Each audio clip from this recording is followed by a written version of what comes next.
Hi guys, welcome back to the channel. My name is Tabitha Servers, and today I'm going to show you how I made Yor Forger's assassin dress. Here I'm using a pattern by McCall's called M7654. It's a very simple pattern to use, and it was easy to convert it into a strapless pencil skirt dress. I just followed the instructions on how to cut out all of the pattern pieces. Like I said, this is a very simple pattern. It didn't use a lot of pieces, so it's easy to follow. I cut it out to the full length of the skirt because I'd rather have too much fabric than not enough, and I know that this dress is a very short dress, but I didn't know how short I wanted it on me, especially since I had to make the shoes and then find out how short I wanted it once I had the shoes on. Uh, a lot of these pieces were easy to cut out. I think I had maybe about 6 pieces to lay out. Uh, it was super simple. Uh, didn't need too much time to cut out the pieces. There is some things I wish I could have gone back and change. Probably should have done a mock-up, but sometimes us cosplayers just want to do things the hard way and just go for it. But overall, I was pleasantly surprised how this dress came out and how I liked it. But like I said, there's a few things I wish I could have gone back and redo. So next time I have to make this dress for someone, or if I want to remake it for myself, I'm gonna take those into consideration when I make the dress again. Uh, I'm just using a stiff interfacing by Pellon to stiffen the lining of the dress. The fabric I'm using to line the dress is the same fabric as the rest of the dress because I wanted it to be thick enough and stiff enough to hold up against to hold up when I wear it.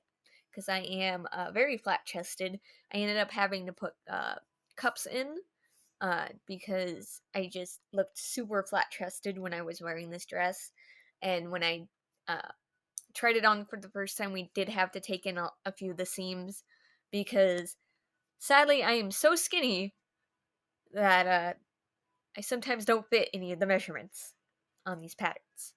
Uh, I'm pretty much like a teen size in most patterns. Lucky enough, taking in seams is a lot easier than taking out seams, so it just took a lot more to do. And it was just kind of easy. For the overlay skirt, I used this beautiful red fabric I found on Etsy. Oh, I love it. It's thick, it's beautiful. It does fray like crazy, so you might want to do a zigzag whenever you cut it. Um, wasn't sure how I wanted to do it. Still kind of wish I could find a better way to do this overskirt. But I just couldn't think of anything that would work. So you just see me playing around. And from this angle, you can see one of the issues I wish I could change is the waistline. I wish I'd brought the waistline up to under the bust area. It just one of my pet peeves. It's something that's bugging me. But it doesn't. It might not bug you. You might be fine with that. It bugged me. Uh, and then I just played around with the pleather straps that I got for the dress. Lucky enough, my sewing machine is pretty heavy duty, so it was able to go through all these layers without issue. I really need to invest in an invisible foot or a clear foot. I am very blind, so sewing as close to the edge was very hard. Here you see me hot gluing the waistband under the bust area. Um, this was only temporary. I was going to go back and sew through it, which is why I don't have it as close to the edge as possible. But the reason why I hot glued it was because none of my pins could go through all this thick material. The hardest part would be the amazing, beautiful pleather uh, contraption around the neck and shoulder areas. Lucky enough, my male mannequin is perfectly to my size, to the point that even his neck is the same dimension as my neck. So it worked out perfectly. We only had to do a few adjustments, but they were just few. I only had to try it on for a second and just fix one of the straps, and we were done, and I was sewing the straps onto the dress.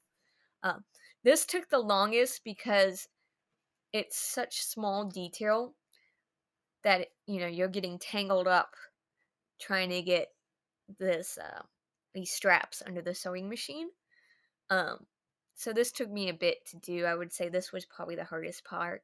The gloves were super easy. I used a very, stretched pleather, and I made a pattern based off of my hand, and went like about half an inch, gave myself a half an inch seam allowance, which is perfect. They fit. It is a tight squeeze to get these into my hand, um, but they still work. And ended up forgetting these when I wore these at KatsuCon. When I wore Yor Forger at KatsuCon, I forgot the gloves, so none of my photos will have these gloves in. But hopefully, I will do another photo shoot with the correct gloves on. But these were super easy to make. I think this took me about 15 minutes for both of them. The boots were a little harder. I had a friend come over and she taped up my leg, and I did the pattern. I gave myself a 1 inch seam allowance, um, maybe a little more because I've never made boot covers before. But it ended up being way too much seam allowance. And once I tried the boots on, we took about, I think, half an inch at the ankle, but about an inch right above my knee. So it was funky. Um, I'm glad I gave myself more seam allowance because, like I said, never made a boot cover, and I'd rather give myself more than less. Uh, and then I cut the fabric out with the same material I made the gloves out of, and then it was just a lot of try on, remove, seam allowance, try on again, and we'll see what happens. Um, I do have an issue with these boots. And I don't think anyone has told people who are very skinny legs that if you have skinny legs, that maybe you should put a zipper in. I did not put a zipper in because everyone's like, oh, you don't need a zipper for boot covers if you're using starchy fabric. I could barely get my foot or my shoe into these boot covers because my ankles are so skinny. And I have a blooper at the end showcasing this. Uh, but like, other than that, they were really easy to make. Uh, it's just the issue is getting them on. I don't think I'll be able to remove the shoe. The headband was also easy to make. However, I tried one method at first, and I used these beautiful 3D printed roses. Um, they ended up making me look like an alien. I was not a fan of them, and ended up buying some fake gold roses on Amazon. I spray painted the hairband gold, removed as much of the hot glue as I could, and then used the new roses to glue on the headband. Uh, this ended up not working out well. It broke during Katsu. Lucky enough, I found a cosplay medic, and he fixed it in time for my photo shoot. So I have to find a different method on getting these to stay on properly. Um, just for some reason, the hot glue that I used that did so well on Belle did not do so well on this headband. So I have to find a different method. But it's super cute, came out perfect. It looks really good in the photos, you can't even see it. And here is the blooper of me getting these shoes on. These shoes were ridiculous. I can't even get the shoe out of the boot cover. So I recommend if you're as skinny as me with very thin ankles, put a zipper in. Make your life easy, put a zipper in. So this is like the third thing I would fix if I remade this cosplay is putting zippers in my boot cover. Like, they did well. They held up. Um, Probably could have used a little bit of fashion tape, but other than that, they held up really well. Like, they didn't slide down or anything. But, like, getting them on and off was the most difficult thing to do. I had to do this first before I put on the rest of the costume because there would be no way for me to do it with the costume on. So, just put zippers in. If you're a skinny mini twig like me, put a zipper in. It would just save you so much hassle. Uh, but yeah.